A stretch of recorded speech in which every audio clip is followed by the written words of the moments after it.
slightly higher chance of us yeeting and going for this fight right now. We're going to take it. And sometimes it worked. Sometimes they did get themselves a cheeky kill or two and just made LGD work for it and kept looking for the crack in their armor, which they could maybe exploit to get back into the game. And that's a mark of a team which is really, really strong, because you know that they will just end up winning more games than other teams because they never give up. And now let's jump into the draft for game number 3 as we find out who's going to be taking home this series. Will T1 be beaten once again by the LGD powerhouse, or will it finally be T1's day? We will find out right now as we get into this one. A cheeky little Leshrac. In it. Do you love a cheeky little Lesh? Worked in game 1. In it, bro. You trying to be British, mate? No, I would never. I had a British cousin who came a couple years back, and he said "in it" all the time. In it, mate. In it. I'll bet you. Just like me. In it. Yes, the moment the broadcast ends, I actually do revert into my true British form. I wish you were just being yourself, no man. Oh, that's sweet. Are you drinking any tea right now? B-Cop asks. In it, man. I'm not a tea drinker, actually. I'm very bad. I do really? like scones though. I do love scones. Yeah, I don't like tea, but I do like. You like scones, what? So. Scones. What the hell is scones? Scones. It's like a lovely sweet, lovely bread. Yeah, so it's kind of like a cross between cake and bread. You put butter on it. It goes with afternoon tea. It usually goes with tea. I see. Okay. We call it afternoon tea because it's like tea and scones and sandwiches and Alright, I'm sorry to interrupt your food session, guys, but we got a draft underway here. We have a watermelon as well. Yeah, we got a watermelon, sure. We got a disco pony. British. I mean, we got some really cool heroes. I think LGD now, like game 1, they did some experimental stuff, and this seems to be LGD's trend. And then once they lost the game, they're like, all right, guys, let's just be serious now. And they're busting out the Tide Hunter plus the Church of Lina here. There's so much team fight already. And Leshrac, I think it was against LGD, right? Game 3 versus Undying, when we saw Leshrac just get destroyed by Tide Hunter. Like, you try to go to a tower, you try to run into a fight, you just keep getting ravaged. So this Lesh of most likely, I believe it's going to be Carl, needs to play a bit more patiently, farm a bit more, get to that BKB before they do too many early game actions. And Lina also stops you from taking towers, especially the mid one, because you're constantly shoving that lane out. Overall, the matchup is good for Lina on mid lane, right? So yes, that's something that's good for PSG.LGD, and maybe T1 will adapt to it by putting Lash on the offlane. It's something that SCA teams really don't shy away from. Neon, T1, all of these teams, they like to sometimes put Lash safe lane, even sometimes offlane. So maybe it's an option. I like the ban from PSG.LGD. I really like the Medusa ban. You really don't want to be playing versus 23 Medusa plus a Vengeful, either support or offlane. It can be extremely difficult to deal with that combination of heroes. But as we have seen in the last couple of days, there are many other options for a Vengeful Spirit when it comes to these 1-2 combos. Many range heroes work just as well with her, or she can just be that offlaner with the Aghanims that's so annoying to play against. That's why it was banned almost every single game yesterday. Just doesn't die, but we do have the ban coming out from PSG.LGD. That support hero we haven't really seen so far today in this series, but does raise its ugly head. You know what we haven't seen yet? Okay, well, that's one hero as well we haven't seen yet. Oh no, we did see it once. But he didn't see us. Hero we haven't seen yet. There we go. That was a good one. Lizard. Not gonna lie, that was really good. Warlock though. I'll show myself out. Yeah. That's a lot of team fight. I mean, they're just trying to match LGD's team fight, right? There's like 2 ways you play against a team who wants to pick team fight. You either try to play faster than them with low cooldown skills and abuse their long cooldowns, or you match their team fight with your own team fight. And T1 is going for that route. They do still have some low cooldown skills with the Leshrac and the Vengeful Spirit. So LGD, now they have the option to actually play faster than T1, because I think T1 do have these 2 extremely long cooldown skills, and they go with the Monkey King. I love it. I think I think it was so good in game number 2. Game 1 with Ame, it didn't work out too well, but I don't really feel like it was his fault, to be honest. 10 seconds remaining. They can still put the monkey on 4 or safe lane, right? Yes. They can decide what they want to do. My only small issue with the monkey is Venge. Like, you have the swap to play around the Wukong's command, which can be a little bit problematic. But besides that, yeah, they make it work. I don't know. So They do, but I don't like this monkey pick. I'm gonna be brave and say that. Well, the thing is, like, the way that he's playing Monkey King is not. I mean, I assume it's probably gonna be the position 4 again, because you can do pretty well against Warlock and Faceless Boys. The way he's playing position 4 Monkey, he's not really using this Wukong as like this big team fighting tool, right? It's more like to fend people off and like get some picks on side lanes, just like do damage and such.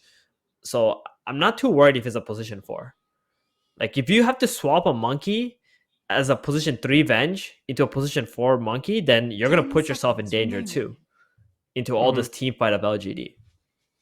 5 seconds remaining. Yep. What do you guys think what will be? But just let me say this, with the Viper ban, it makes me think that monkey might be the core a bit more, right? Or I won't mind the 4 as well. Just the Viper ban kind of makes me think it might be a... it could be they're kind of protecting the Tidehunter as well. Yeah, that's true. Can they... Would they pick Spectre again? Is like banning out a Viper, picking up a Spectre? That might not be as good of a game as the last one, but it's doable. Yeah, I mean, I still kind of like Spectre and Bane. It's a cute combo. If you ever find someone alone as a Bane, then you just Haunt or Shadow Step on top of its target, and you're like, it's just free kills. Like, the Bane becomes this hunter in the night. How do you feel about Anti-Mage? Please, no. No? For who? I mean, For it's who? good. For PSG.LGD, LGD? why not? Like, it's actually pretty good in this game when you look at the heroes that T1 has got. Damn, you're right, and I hate it. Now, if T1 even gets something like Sand King, or if this Vengeful isn't offlane, I'm not sure if Venge will be 3 or 4 here. I guess 3, right? And they need a Zephyr hero in the end. I mean, they can pick something like a Venomancer as well if they think the monkey is going to be the carry, but like T1 can't really commit to that because Jinkyu will just pick up this monkey. They're going to pick another carry anyway. So LGD are in a great position right now to pick whatever they feel like is going to pretty much dominate the lane. Night Stalker. I mean, doesn't this like put that. monkey just on position 1, right? Yeah, I think it does too. So it's most likely going to be the bench position 4 here. Unless they do some support Night Stalker and bench 3, which I think is also viable. That might be better. So what they're gonna do is they're gonna see whether the monkey is gonna be the position 1 or position 4. And then decide, right? Yeah. Yeah. I think if you have position 3 Benchful and then position 4 Night Stalker, you can do a lot of work against Monkey King. Yeah, I like that.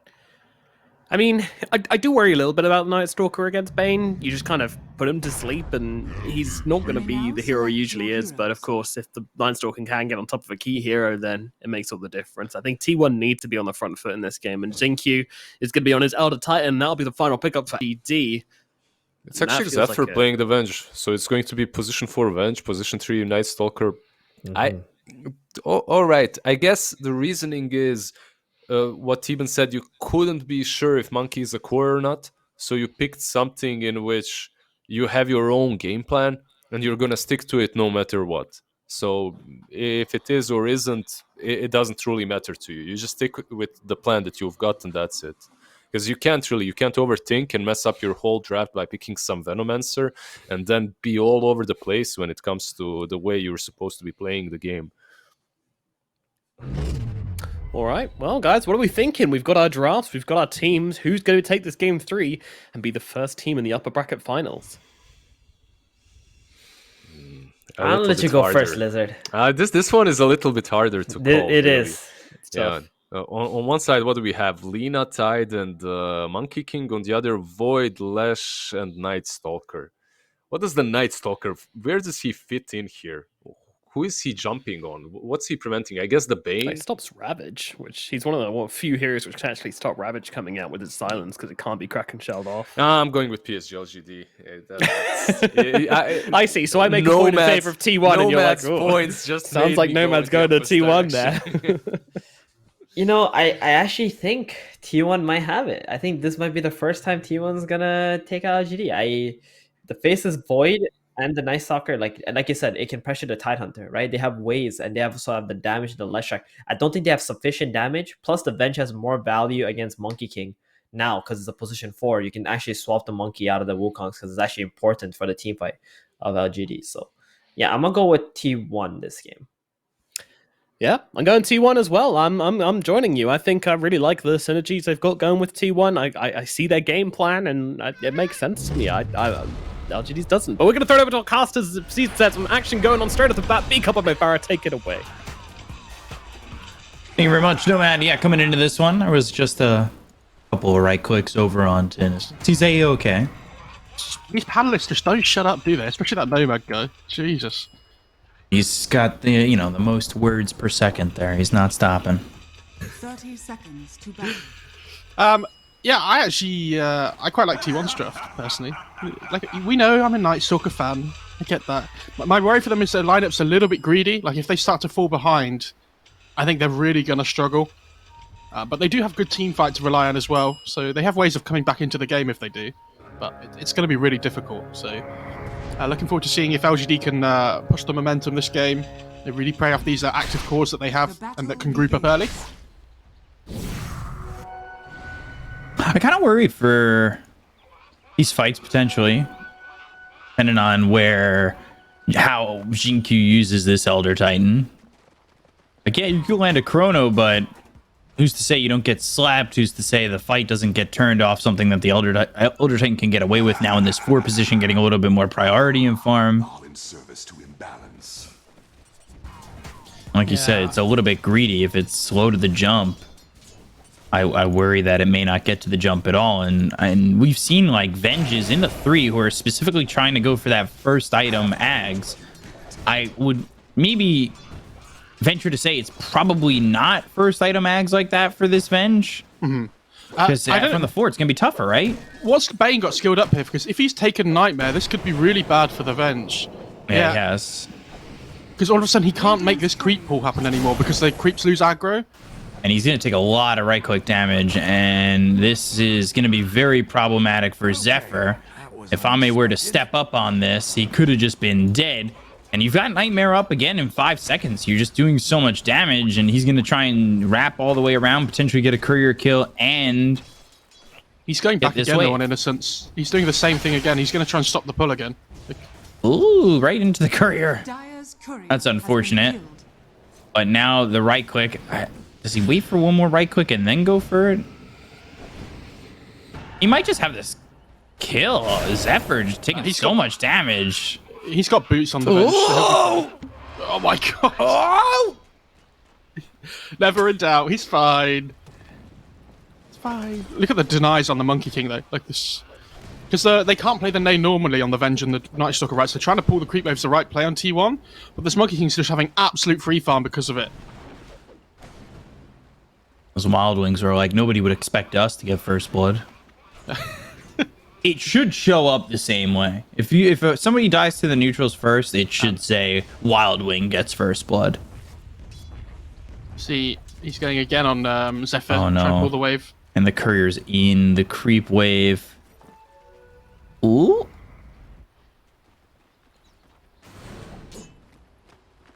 Now Zephyr stops that long pull from happening for Y. Honestly, Innocence is like dominating this lane just by his movements and things around. He's doing a really good job. Ooh, this is a decent pull here just to get the range creep, or at least he got one range creep out of the mix. Not awful. But a courier will end up dying as Zephyr gets credit for that, and well, that clarity will be stopped. Magic Missile comes out, and now Zephyr eating some right clicks. So is Y from these Hellbears.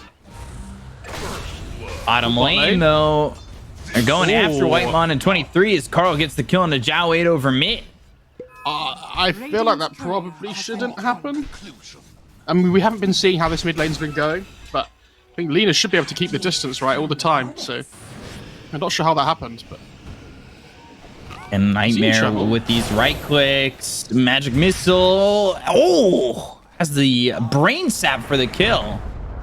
Yeah, the cast point on the brain sap as well is so good now. Zhao 8 can't get in range for the LSA.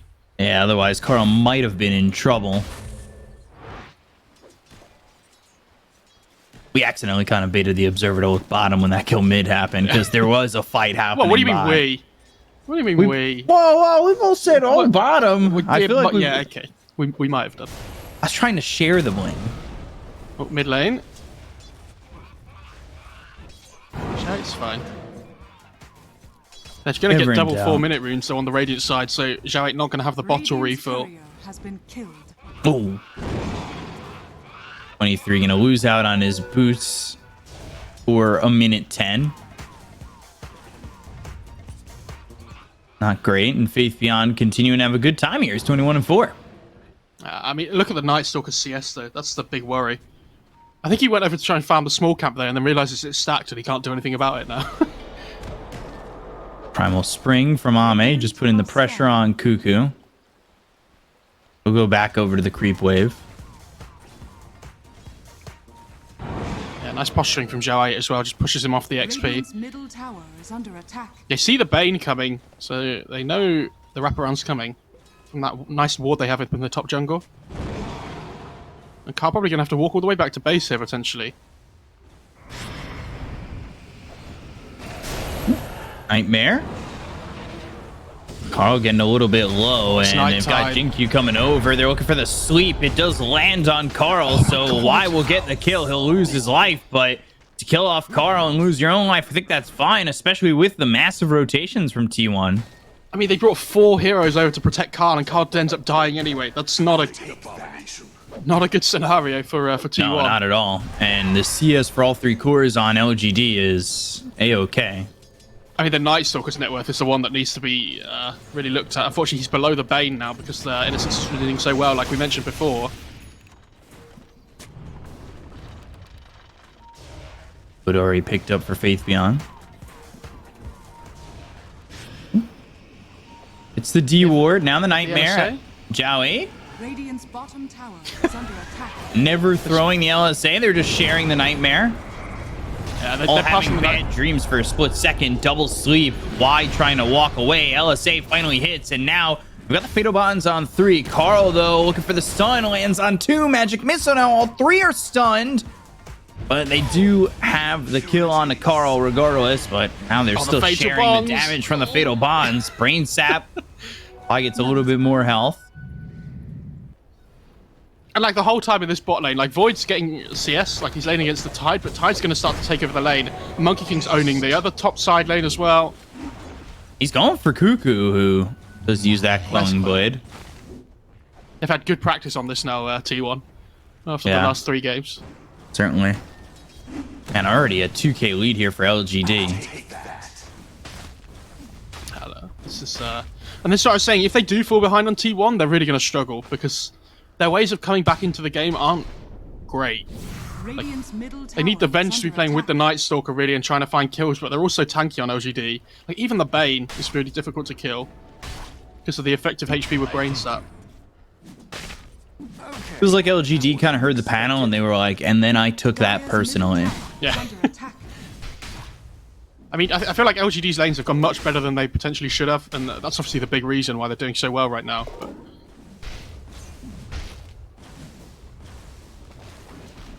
I like how they let the Warlock complete the pull, because now Tide can just farm both at once. Like, thanks, Whitemon. Appreciate this. Magic Missile. And the split Earth on the Y.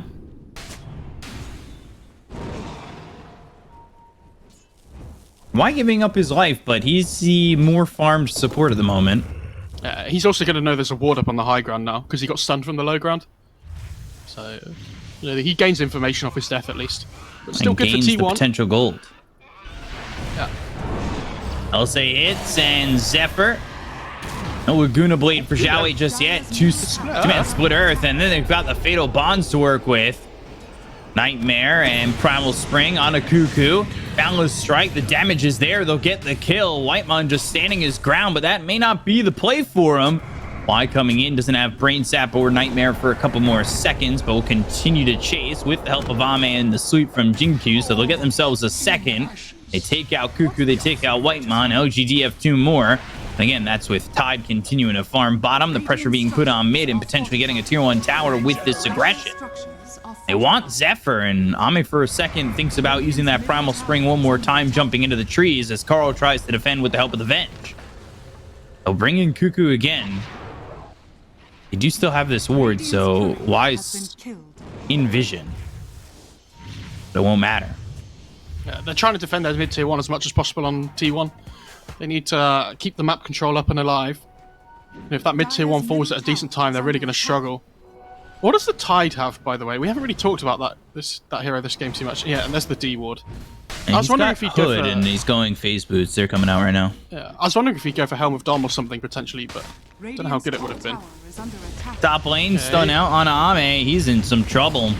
And he'll throw out the Balance Strike. He's trying to run away from Carl. Has some help from Jinkyu with a sleep landing on 2. That'll keep this Monkey King alive.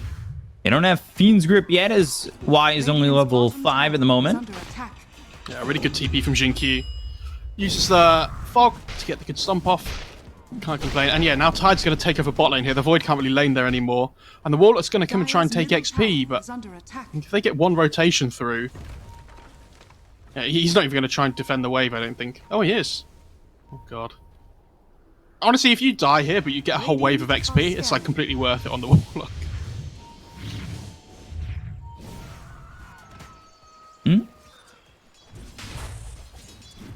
Top lane, Jinkyu trying to get himself some solo experience as well.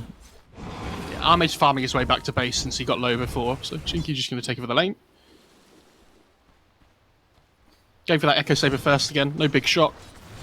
I want to see if he goes for anything different on this Monkey King, considering he went for a different build on the Spectre. Radiant's bottom tower is under attack. And he's going to get the TP out.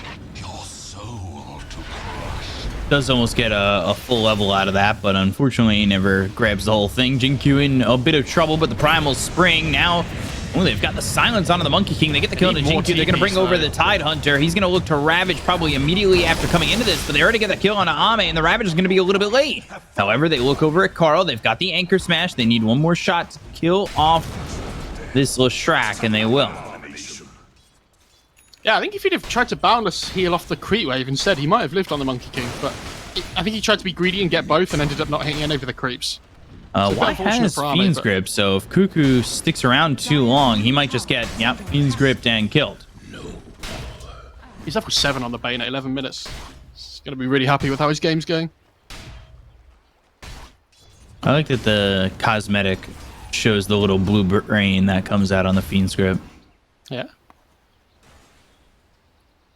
Although Bane's got that blue brain, it kind of looks like the brain from the aliens from Mars Attack. I don't know if you know that movie. Absolutely not. Do I know a movie, Miko? It's an old 90s movie, which I was 3 when I first saw. It's a comedy. It scared me for my entire life.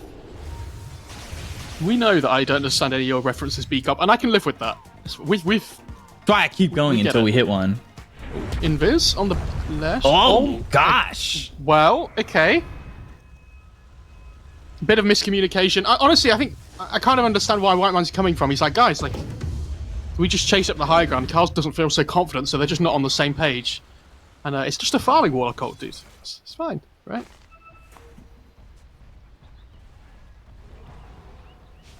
You must have used a farming black hole before as well. It's similar. No, I don't play that hero. Okay. I don't want to embarrass myself. They're gonna throw a Laguna Blade out and get a kill there on his Zephyr. They don't even kill off Y with the chase from 23. He's gonna TP over towards mid. As now they'll take the tower. They've got the Chrono down onto 2. All right, Jinkyu's gone. Yule's up into the air. Xiaowei trying to help out. They'll land the LSA. The right click's coming in from 23. Faith Beyond taking a lot of damage. He's got Ravaged in 25, so it's a long way out of this fight. They've got the heal, but it's not gonna be enough. They've got the Brain Sap coming in. Xiaowei finally falls to 23. But they're controlling up this void. Again, they don't have Ravage. Time Walk trying to run. There's the Gush. And why with a double kill in this fight? Good try by T1. They missed the initial stun on the Lina, unfortunately, because she moves north side. And unfortunately, after that first stun misses, the fight's going to be difficult for T1. They managed to get a good chrono off, right? And they get a couple of heroes, but when you have these kind of like long cooldowns like this, you're really hoping for more, right? When you're this far behind, you need your big spells to give big benefits, and it doesn't really seem to be working like that at the moment for T1. So LGD, what can they do now that they know the chrono's down, right? That's kind of tough for them. Chaotic Offering still on cooldown for another minute as well. T1 are in a little bit of a bad spot as Ravage is up, Fiend's Grip is up, and pretty much everything that LGD need to grab a couple of kills or even try to take a team fight is there for them, except for Wukong's, which with what they've got right now, I think they don't exactly necessarily need. I mean, LGD, it feels like they're farming on like 4 to sometimes even 5 heroes at the moment, right? So if T1 are hiding, LGD are all farming, they are going to be more efficient, but I'd like to see them pressure for more, right? Like, they have Ravage up and stuff, so looks like they will here. Top lane, Fiend's Grip again, and they've got the Earth Splitter from Jinkyu to get their kill.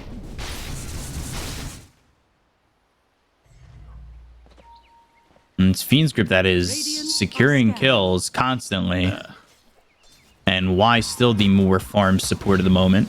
You take a look, you see the total net worth is getting towards that 10k, about 7,000 though right now for LGD. So we round up here, just about 10k.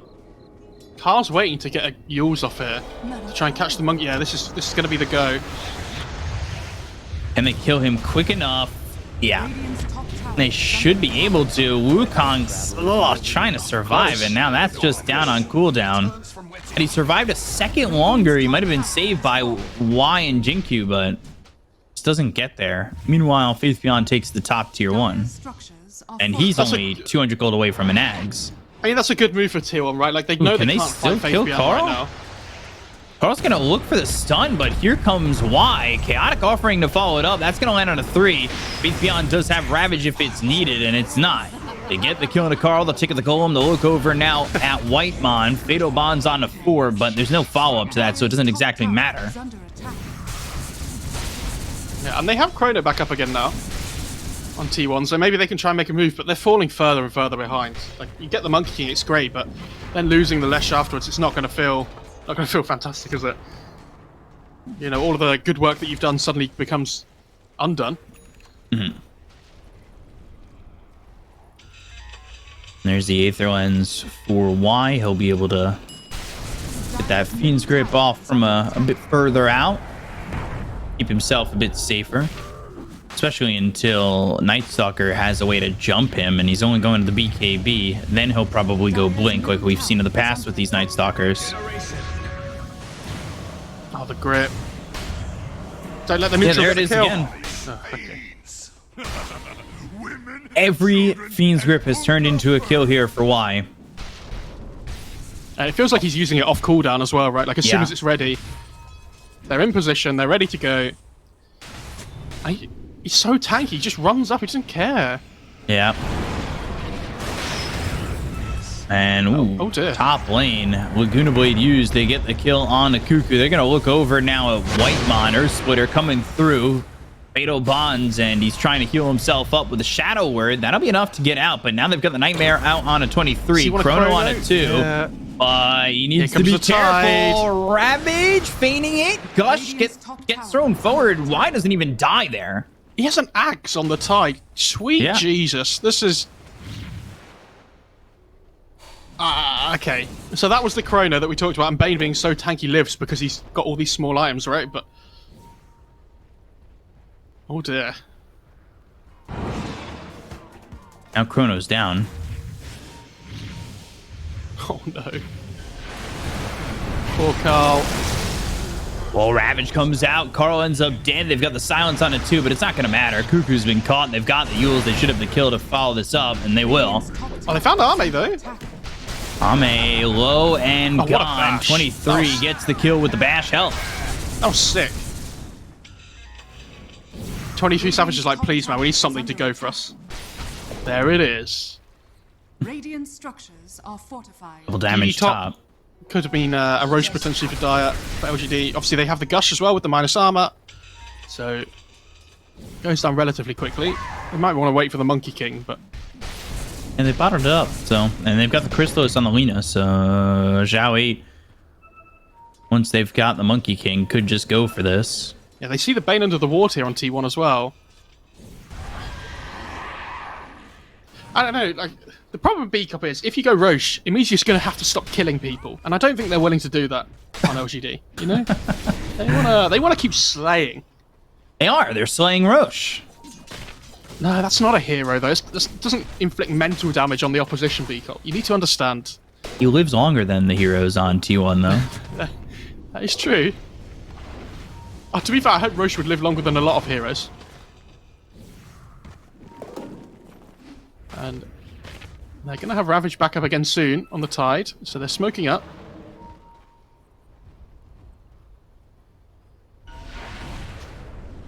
Grip ready and available. Yep. Nightmare. They've got Chaotic Offering. They'll look for the sweep that hits on a White Mon. Now the Earth Splitter to follow it up. They're actually going to the other side. They'll use the swap to save Cuckoo. There's the Chaotic Offering coming down to the 3. They'll look for the silence. They get the kill to Zhao. They took him out very quickly. Now Y falls 2. Faith Beyond, he's in with no Ravage available.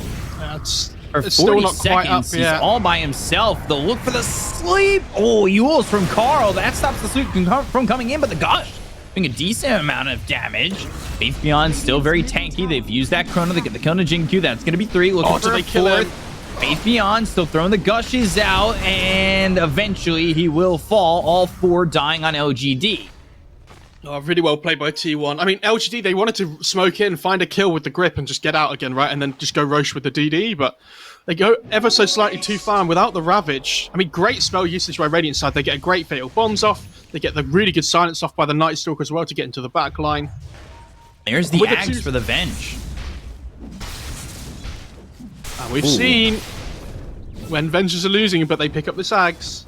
And it usually happens down about 7,000, 8,000 every time. But the turnaround can happen with this item. Yeah. They're going to deny the tier 1 on LGD. Denied. We haven't really seen Arme play with the rest of his team yet, though, right? This Monkey King's kind of just been doing his own thing the whole time. It'll be interesting to see when Arme does eventually come round to like joining up, trying to take this big 5-on-5. I don't know what they're, timing they're waiting for. But they're smoking up because they know they have this Ravage again now, and there's no Chrono, so time No to Chrono offering. Time to see what they can do. And they have this really deep ward down still that they got down before, so they know where T1 are going to be hiding. 23's in the trees. Primal Spring. BKB preempted from 23. That might keep him alive. The Magic Missile. Now he's in the trees, but the right click's coming up from Zhao 8. He's got that Crystallis. They're trying to TP out. They've got Y coming in. There's the Gush. LSA comes through with the Laguna Blade thrown over onto Zephyr.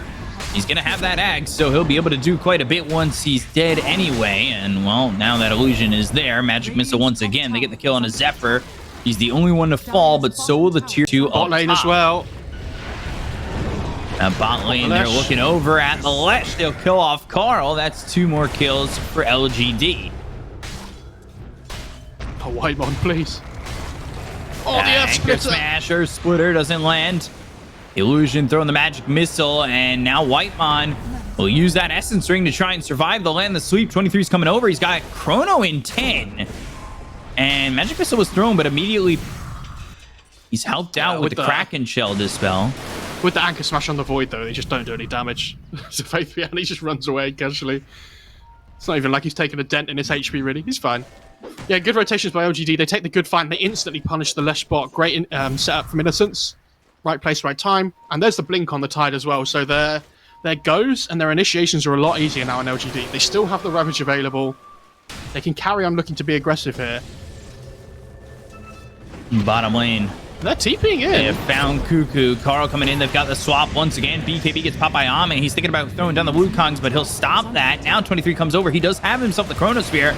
They've gotten themselves the Wukongs. He's trying to get out of the range of the circle to get that swap off, and that's exactly what he's going to do with the Magic Missile. Now they've got the Ravage. Chaotic offering goes down to the high round over Jinkyu. They've got a good way to get the Cuckoo, and now they've got the Chrono from 23. But the Nightmare, not going to be enough to save Xiao Wei for the moment, as he's getting right-clicked by 23, but he doesn't have the damage to finish him off. Gush comes in, hits on a Whitemon as well as Carl, and, well, Whitemon standing his ground with the upheaval. They finally get the kill on the Xiao Wei. Carl turning on Faith Beyond. Sleep coming through from Jinkyu, but avoided with the Yules. Gush again, Whitemon low, Anchor Smash hits, but it's still not enough to get the kill on this Warlock just yet. They've killed off the Leshrac, and now finally they'll take out Y. 23 gets the kill on the Bane, but they end up losing the Warlock. 4 is then on the side of T1 with a triple kill there for 23. Time walk forward, trying to slow down Jinkyu. Got that Lotus Orb, he'll walk across the river and escape. Still though, LGD with a 10k lead. They do, however, lose 3 heroes in that fight, and 23 starting to become a problem. Yeah, I mean, Ame is sort of diving so far to try and kill this Venge. We've seen it time and time again. It's so easy to get punished when you go on this hero. There's just no damage. The 23 is becoming a problem, but I don't know. If they focus less of their time on this Venge and more of the time on like this Lesh or Warlock or something first, like Ame got pulled himself so far out of position. It's also about dealing with the Venge, right? Because he gets the kill on the Venge while he's in the circle, but Venge knows exactly what he wants to do. Walk out of the Wukong, swap him, stun him, and then they'll get the kill. Yeah, I mean, maybe Ame was thinking that he'd be able to kill the illusion straight away after in the Wukongs, but with the it was speed just too close to the edge. Easy. Yeah. And they're going to take the Roche now. There's no Chrono, so really difficult for T1 to try and contest. They're kind of bound to their long cooldowns, unfortunately.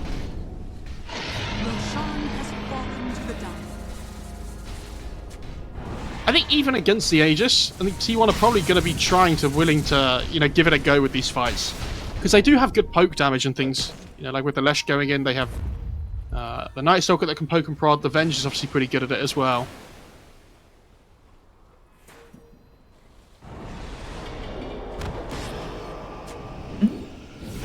Nightmare on the Venge. They really want the Void, but...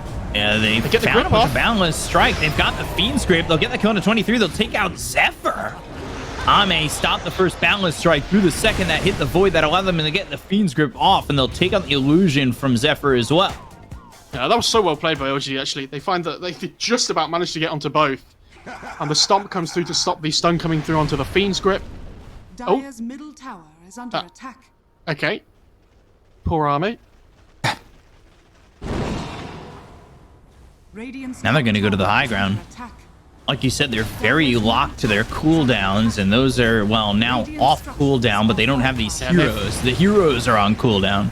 I was going to say, they have Glyph on the Dire side as well, so they can keep the Catapult alive, which is going to be huge here. I think, you carry on going here. You have Ravage up still as well.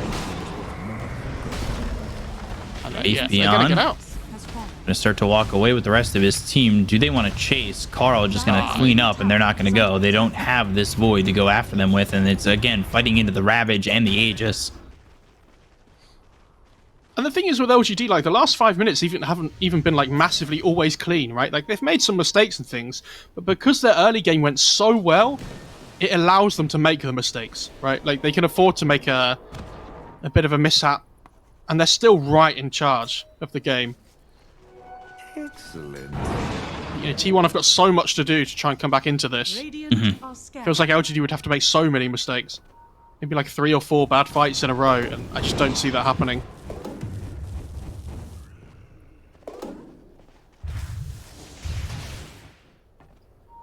Had this Aegis for a long time longer. And Carl's been spotted by Xiao 8. They've got the Yules, now the Yules from Carl. And he'll land that stun. Oh, but he doesn't have a Tifi at the moment. no. Now there's the Laguna Blade, and eventually Carl, it seemed inevitable that he was going to die. Got to appreciate the effort, though. Dire's top tower is under attack. It's like watching OpenAI when they used to like run down lanes when they were really far behind, right? Top tower. You try and get as much as you can off the map, even when you're behind. Now finally, Zhao Ei's got that Daedalus. He's 8-4-7 in this game, doing really well. Going to the Satanic next. He's up towards top by himself. And he's under the tier 2 tower with the creeps pushing in. There were 3 heroes here for a moment for T1, now just 2. They're not pressuring the tower, they're just farming the jungle. Arme going for this Scardy next as well, by the way. What a game for it. Up against, you know, like the healing of the Warlock, it's good against the Void as well, but also that 50% slow against the Lesh stops him being so maneuverable in these fights. We're in smoke from LGD. See if they can find anybody. Radiant's middle tower is under attack. By the way, Faith Beyond has picked up a Chrysalis of his own. I'm the carry now. I mean, it's a really good value item for damage, right? I think it's the best Radiant's middle value tower damage item in the has game. We were fallen. talking about this yesterday when the Gyro picked it up early on. Right. And this is like the last-ditch attempt. I think if this fight goes bad for T1, then the game's pretty much over, so they need to make the most of this. Tower is under attack. It will be Ame. They've got the swap right into the Faceless Void. They'll pop the BKB, and he's going to go look for the Wukongs, but that will be immediately stopped as the BKB gets popped by Cuckoo. He's trying to chase Ame, but into the trees, down to the trees, down to the ground once again, back into the trees once more. He is really able to maneuver away from this T1 side so quickly. And well, that's a BKB down for the Night Stalker and the Monkey King, but Monkey King, of course, still working with that Aegis. Yeah, they were so close there on T1 to finding something right, but they're a bit scared of the Wukongs, a bit scared of the Ravage that can come through as well. So they had to play it safe. Again, if they weren't so far behind, that would have been a great entry to the fight, right? But it is what it is. Right, B-Cup, how did T1 come back into this game? I'm not the analyst. You can't do that. They have to win a fight, and I think it's tough fighting into the Aegis, but like with the Venge, they've done it bottom. Like it was shown bottom. It's got to be a little bit cleaner than that, though. Fighting into the Aegis is really difficult, especially when you have this Void, right, where the whole point is that you get the numbers advantage. Picking someone off straight away, then moving on to the next target. Yeah, I think it's all about if they can fight around the Wukongs, and then Ooh, this is DD. depending on how 23 can get in with that Chrono and get the damage out, if they can fight while there's no Aegis, take out the Monkey King, which they were able to do in the last exchange bottom, you could potentially win the fight. But again, it's about not losing your own numbers as well. They're going to look to try and force the high ground here by the seams of it. There's the Time Walk in. The Chrono comes down onto 2. It's going to be onto the Tide Hunter as well as the Lina, but they've got the Fiend's Grip all the way from the start with the BKB being popped by 23, and now he needs to get out, but he can't. They've got the Fiend's Grip. He doesn't have buyback. They've killed off 3 already. They're going with the Ravage. They've got the BKBs popped around the horn. They'll take out Cuckoo and Carl. Full team wipe there for LGD, and they don't lose anything. Yeah, I mean, it was close in the early stages of the game, but it's got out of control really quickly. I mean, they're going to try and buy back here and defend, but T1 not giving up here. The SCA mentality in full show. Now the Strike Chaotic Offering comes through with the Fatal Bonds, but now they're trying to make something happen. They'll get the kill into Zhao Wei. They'll at least find one. Ame, he's got about 66% of his health to work with. As the Gushes are coming through, and they get the kill on Faith Beyond. They've killed off 2. He doesn't have buyback, but they bought back on Zhao Wei. Zhao Wei's going to go through and try and kill off this illusion that makes sure the Venge is out of the fight completely, and there it is. So 57 seconds, no Venge, but they've got Cuckoo back up in just 5. They haven't defended the base completely. They've lost the bottom set of racks, and now LGD will transition over to the mid-tier 3, and set of racks still look for Megas. Cuckoo goes in, he'll pop that ult, going with the BKB as well as the silence coming into the Monkey King. Whitemon trying to do what he can, but the damage coming up from Zhao Wei on a Cuckoo is enough to get this kill and take out the Night Stalker as quickly as he was alive. He was dead. And Void's about to come back up again, but he doesn't have Chrono, remember, here either. I mean, that fight in the bot lane... Megas, at least. Yeah, I mean, that fight in the bot lane was so well positioned by OGD, though. They managed to get the grip onto the Void as soon as he comes in, right? But also at the same time, they have the zoning in the background from the ET Stomp. And so he gets the support so that they can't use the swap to save the Void. Great execution.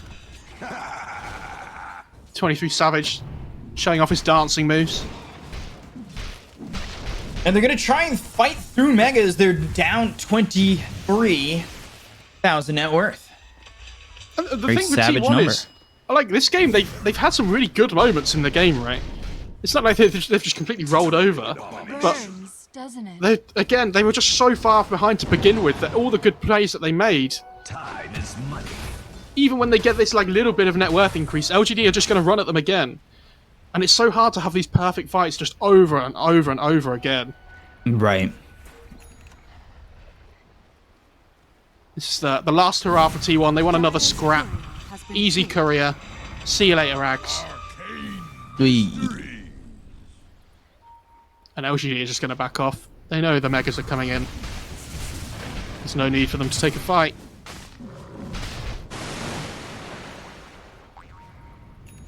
And it's a relatively quick Roche. Aegis Shard.